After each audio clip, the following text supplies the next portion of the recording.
Bienvenidos de nuevo amigos, hoy tenemos otra colaboración, esta se titula Disney Ponies. Acompáñenos.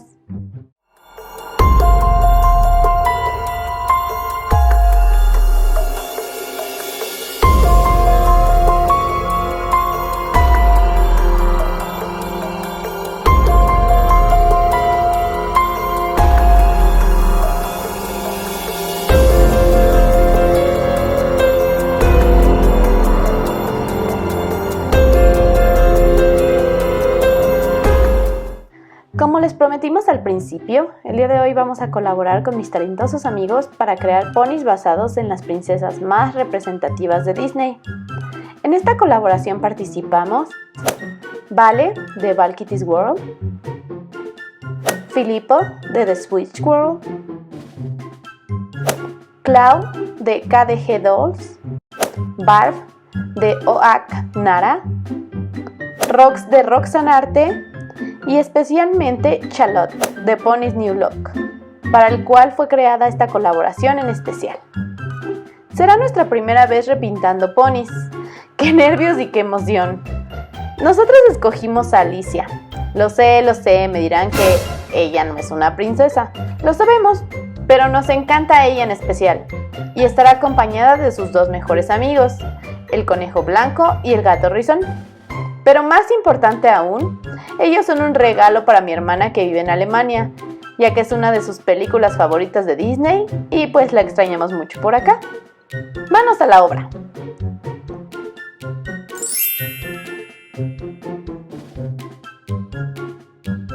Mientras trabajamos, déjenme contarles un poco más sobre la historia atrás de esta famosa película de Disney. La famosa película de Disney se estrenó en julio de 1951.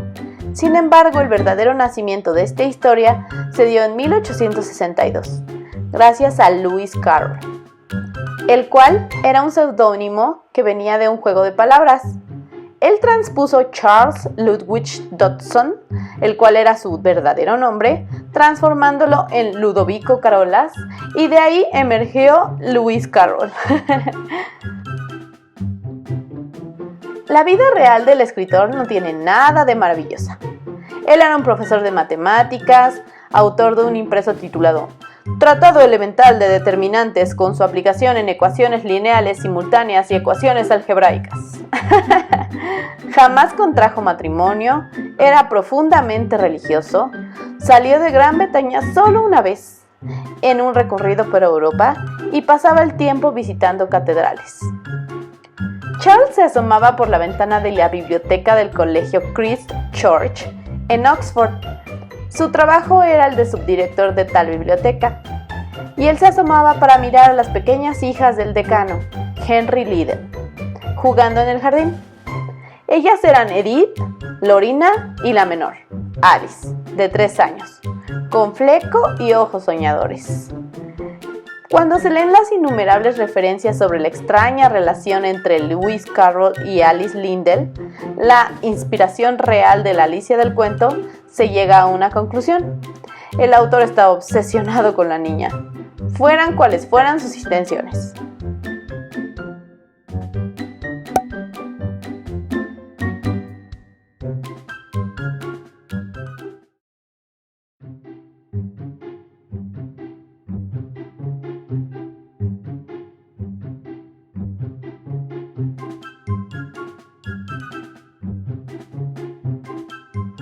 La foto que originaría la polémica sobre la naturaleza de su relación es una en la que Alice aparece disfrazada de mendiga con los hombros al aire. El autor habría llegado a pedir la mano de la joven, lo que explicaría el inesperado rechazo que sufrió por parte de su familia, que dejó de hablarle y que varias páginas de su diario fuesen arrancadas. El famoso cuento surgió cuando una tarde de verano, luego que el sol apartara las nubes que enfriaban la mañana, Dodson, con traje de franela blanca y sombrero de paja, acompañado de su amigo y colega, el reverendo Robinson Duckworth, condujo a las niñas hasta Folly Bridge, eligió un bote de remos y navegaron río arriba por el Isis, nombre que recibía ese segmento del Támesis. En el bote las niñas le pidieron: «Cuéntenos un cuento, señor Dodson, por favor». Más tarde, la niña le suplicó que escribiera los relatos y al tener debilidad por ella, accedió. Transcurridos 2 años y medio, en la Navidad de 1864, Dodgson le entregó una libreta de piel verde oscuro con el cuento escrito e ilustrado a mano, titulado Las aventuras subterráneas de Alicia. Un regalo de Navidad para una querida niña en recuerdo de un día de verano, describió.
Lewis Carroll tenía una imaginación increíble y nos lo demuestra al ser capaz de improvisar el cuento de Alicia en una sola tarde.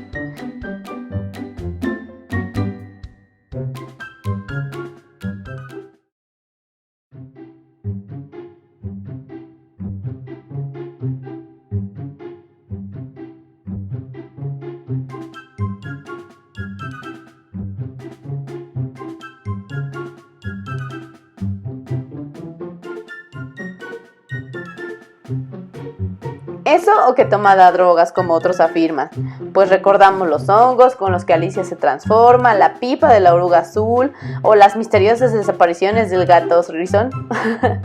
Hay una canción completa de Jefferson Airplane dedicada al cuento. Búsquenla, es de mis favoritas, se llama White Rabbit. Sus amigos y conocidos le recomendaron ampliar la narración y en 1865 cambió el título por Las aventuras de Alicia en el País de las Maravillas, publicándolo con la editorial Macmillan e ilustraciones de Sir John Tenniel. Se vendieron 160,000 ejemplares y el ingreso le brindó una vida tan cómoda que pidió a Christchurch que redujeran su salario. ¡Qué buena persona! 6 años después llegaría Alicia a través del espejo y en 1890 Alicia para los pequeños, con 20 de las ilustraciones coloreadas. Un dato curioso acerca del relato es que la aparición del sombrerero loco en el libro de Carroll no es casual.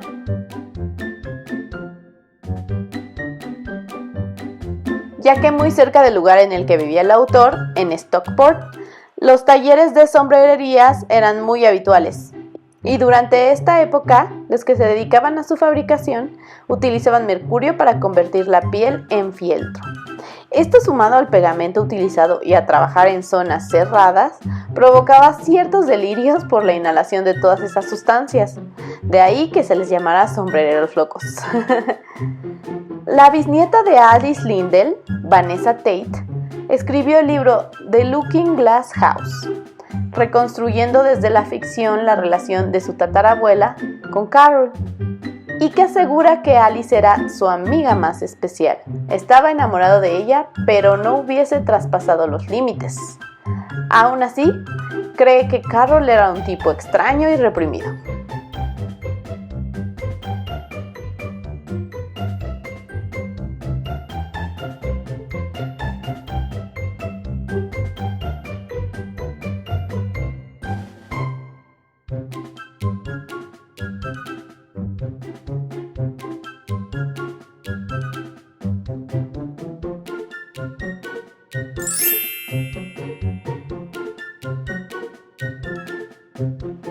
Alicia en el País de las Maravillas ha inspirado a Dalí, a Disney, a Tim Burton,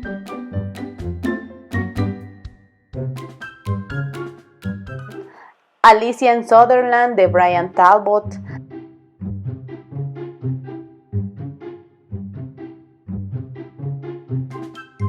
Alice in Comicland de Craig Yoe,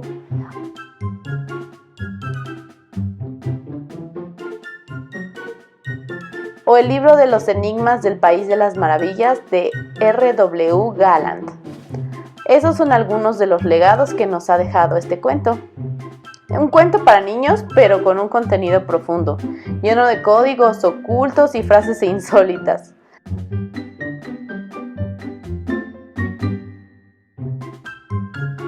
Como afirmaba Johnny Depp, cada vez que uno lee el libro saca una nueva visión de la historia.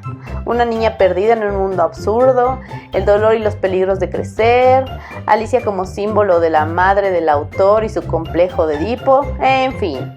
El relato está repleto de metáforas psicológicas.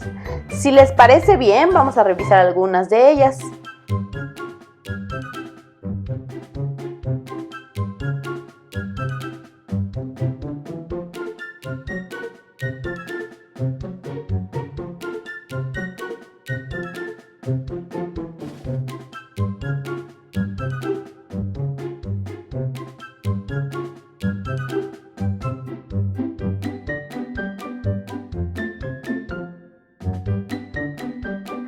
Por ejemplo, la caída angustiosa que sufre Alicia por la madriguera, que parece no tener fin, nos recuerda las pesadillas recurrentes que muchas personas hemos tenido de caer y caer, hasta que la sensación de angustia creciente nos hace despertar.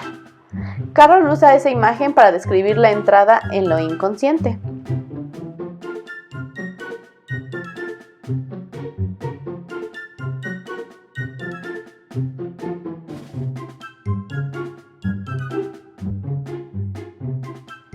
Otro son las prisas. El conejo blanco mira su reloj y va siempre apresurado diciendo: «Dios mío, voy a llegar tarde».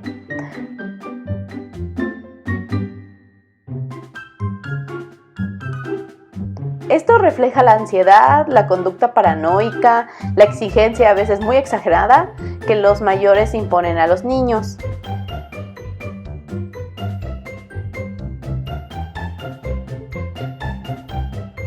Los adultos viven atados a la costumbre, como el sombrerero y su eterno té de las 6. Así que Carroll critica los comportamientos asumidos que nunca son cuestionados. Alicia, a lo largo del libro, se acostumbra a la libertad y a la aventura, y a despertar del sueño. Encuentra aburrido y estúpido que la vida siguiera su curso normal.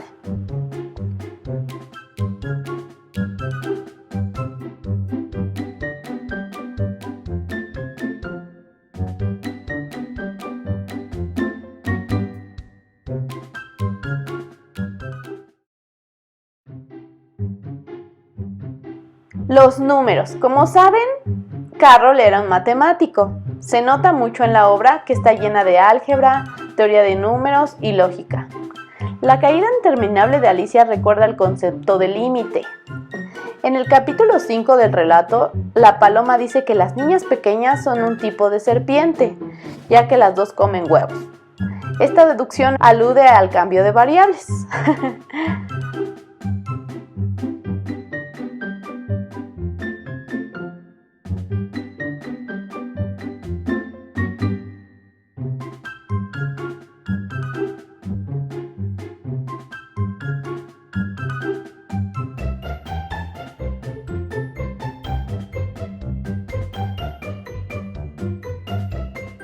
Otra cosa que podemos notar es la crisis de identidad. Por ejemplo, la incertidumbre propia de la adolescencia aparece cuando Alicia se encuentra a la oruga azul, sentada fumando sobre un hongo. Esta pregunta con prepotencia a la niña por su identidad. ¿Quién eres tú? A lo que ella responde llena de dudas, pues al haber cambiado varias veces de estatura ya no sabe ni quién es. La oruga azul es la lógica racional, las dudas y la paciencia como madre de la ciencia. Otro rasgo que encontramos es la vitalidad del gato rizón. Destaca por su sonrisa siempre. Representa el sentido vital. Él siempre dice, siempre llegarás a alguna parte si caminas bastante.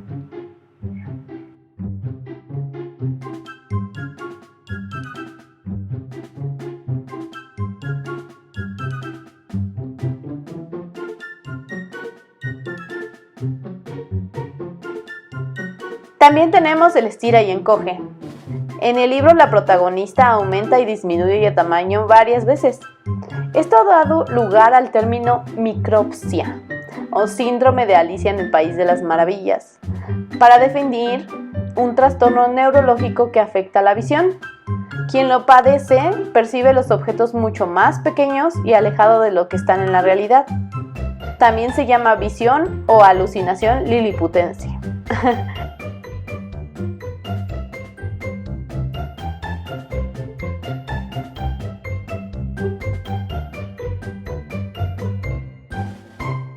¿Imaginan el impacto de este relato en la cultura para poder nombrar una enfermedad en su honor?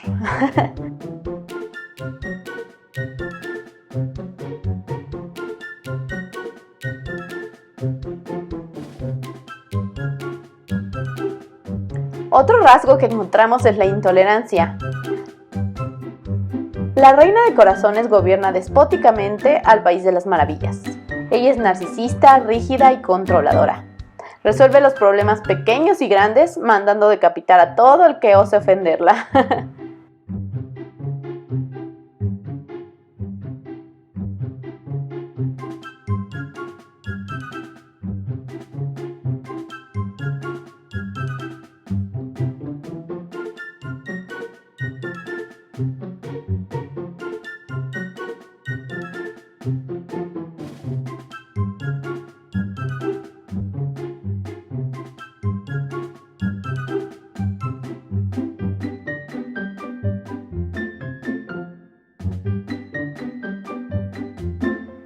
Y creo que podemos encontrar muchísimas más. ¿Ustedes qué metáforas han encontrado con las que se identifiquen?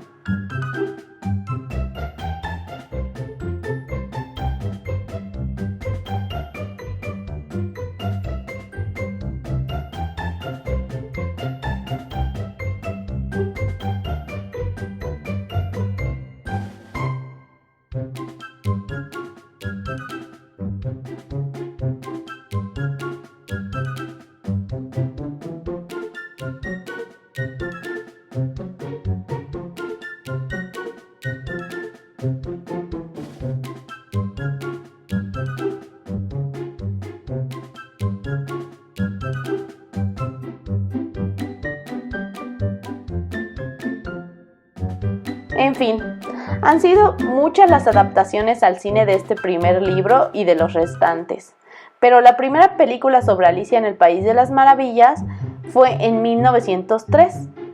Fueron los directores Cecil Hepworth y Percy Stowe quienes filmaron una película de apenas 12 minutos, en el que los propios directores también ejercieron de actores.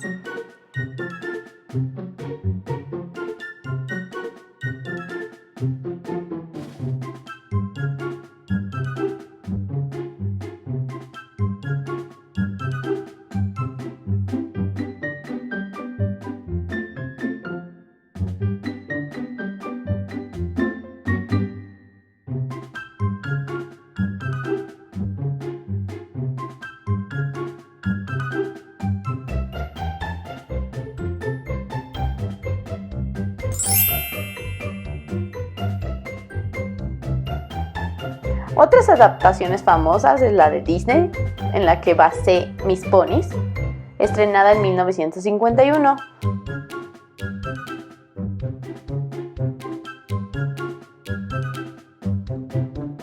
O la de Tim Burton en 2010.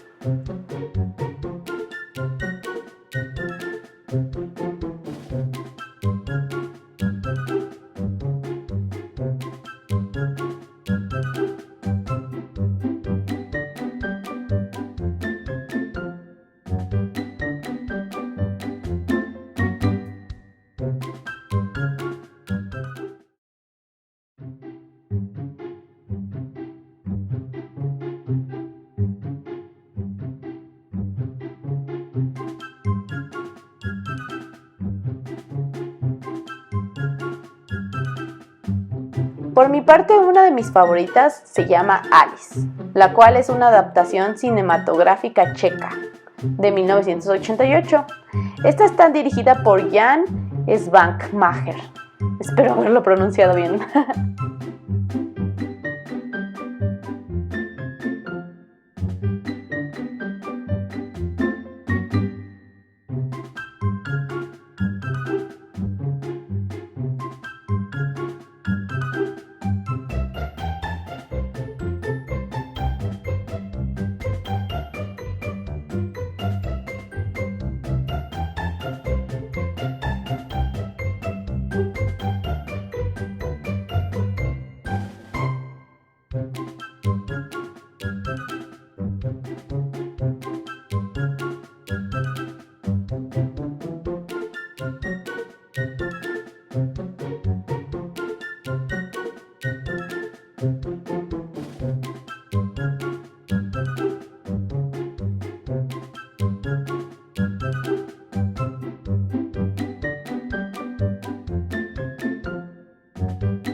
Él es uno de mis artistas visuales favoritos, y esta es una versión un poco más oscura que contiene varias escenas en stop motion, lo cual la hace realmente interesante y un poco inquietante.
Les recomiendo mucho que busquen esta versión o busquen algunos de los cortos para que conozcan su trabajo.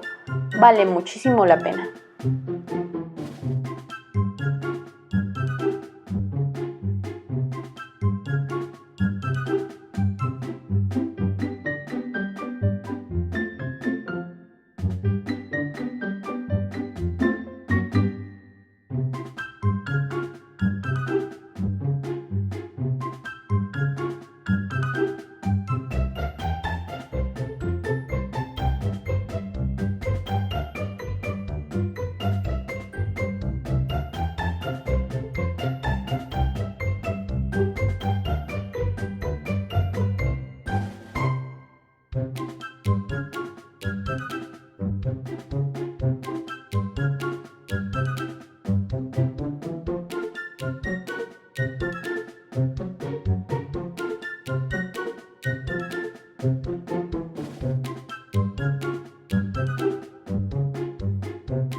Parece que ya acabamos con este proyecto. Fue bastante grande, uno de los que más tiempo me ha tomado. Pero con la cuarentena, tiempo es lo que sobra. Ahora vamos a ver a nuestros personajes en su mundo de maravillas.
gracias por acompañarnos en este video, espero les haya gustado.